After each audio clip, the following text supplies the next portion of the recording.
Welcome to the Write Academy. I'm Matthew R. Miller. So I've made videos before about the hero's journey and how a book should start off, how there should be an unwilling hero, an inciting event, and so forth.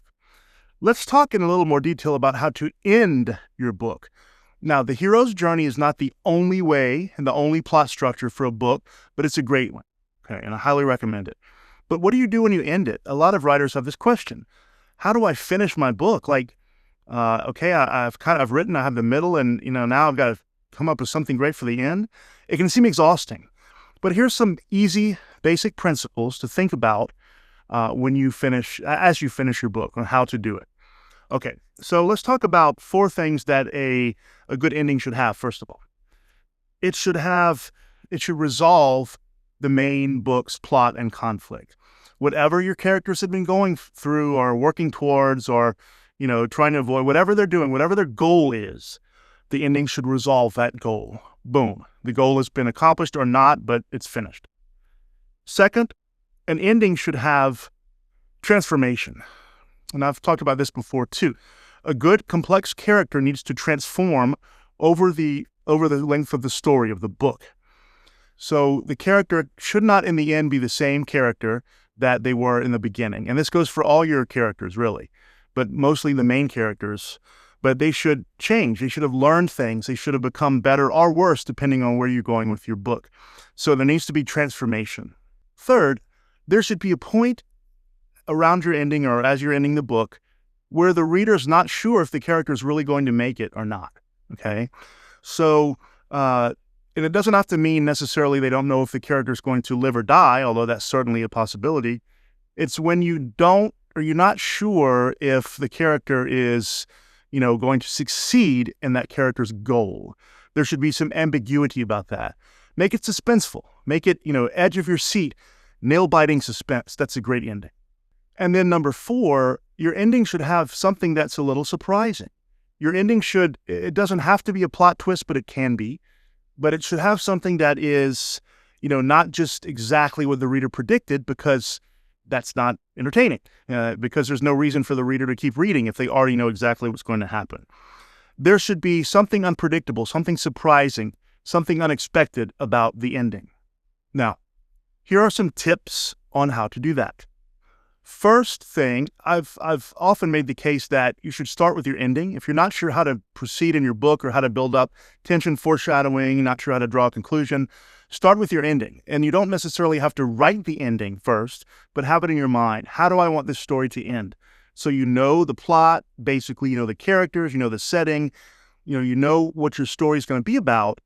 How is it going to end? Decide that first. That way, as you're writing, all things lead to the ending naturally. You almost don't even have to think about it.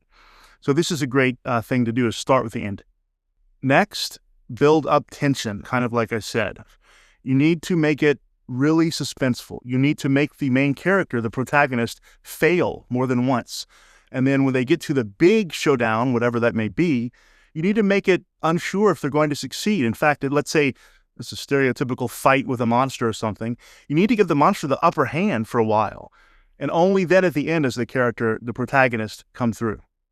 Another thing is that while you're planning your ending, have some alternatives. Have some other possible timelines. Choose one, unless you're writing a book about time travel or something, or multiple dimensions. But basically, have some different ideas in your mind. Okay, I could kill off the protagonist. I could have them succeed, fail. They could do this. They could do that.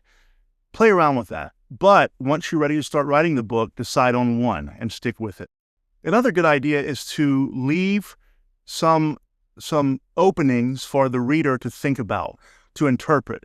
Now, be careful here, because in horror movie, I write horror, right? In horror movies or in any movie, in books, there's something called tricking the reader. It's when something happens at the end that there was no way the reader could have known it was going to happen, and so it seems unrealistic.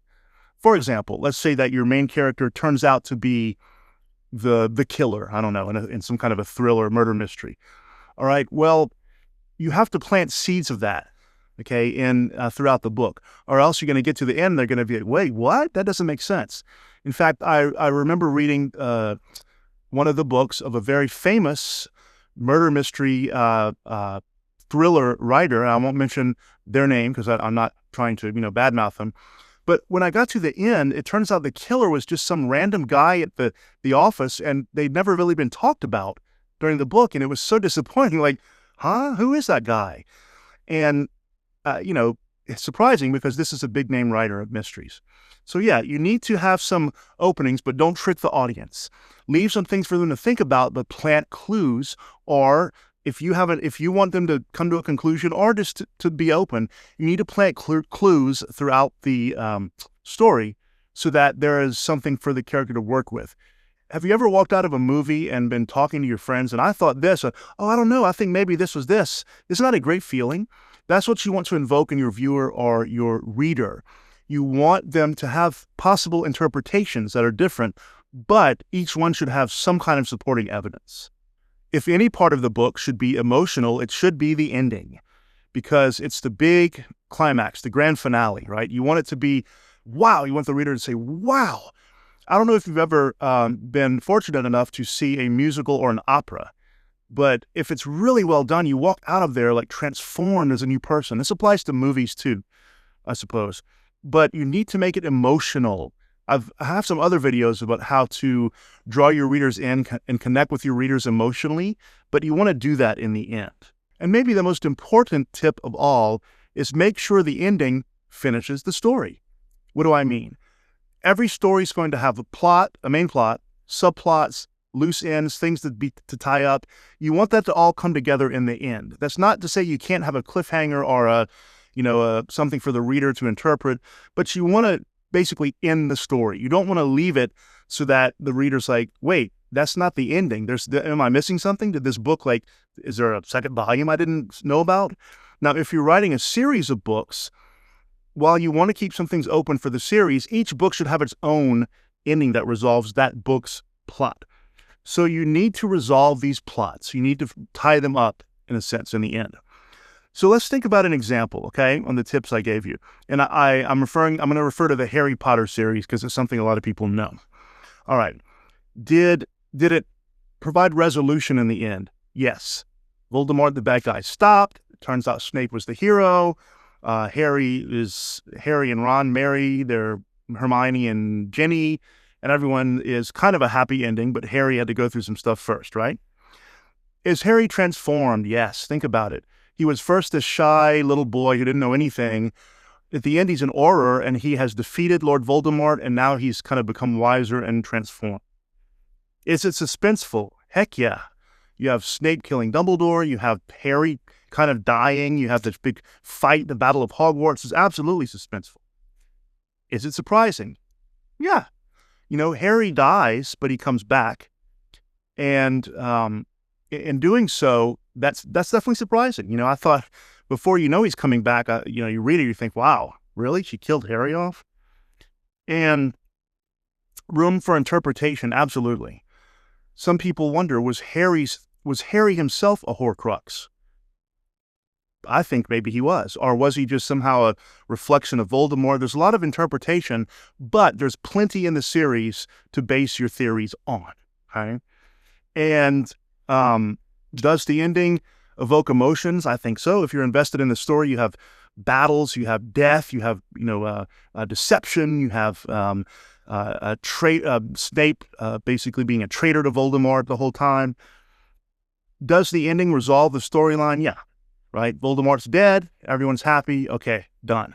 So that's just an example of a good ending. I refer to Harry Potter a lot just because I think a lot of people know this story. I don't want to refer to some arcane book that no one's ever heard of because it won't be useful. So I hope that helps. Keep those things in mind. Ending a book is not easy, but you should have in mind from the beginning how you want to end it, and that will make it much easier. Thanks for watching. Please like and subscribe. I'm Matthew R. Miller. You're watching the Write Right Academy.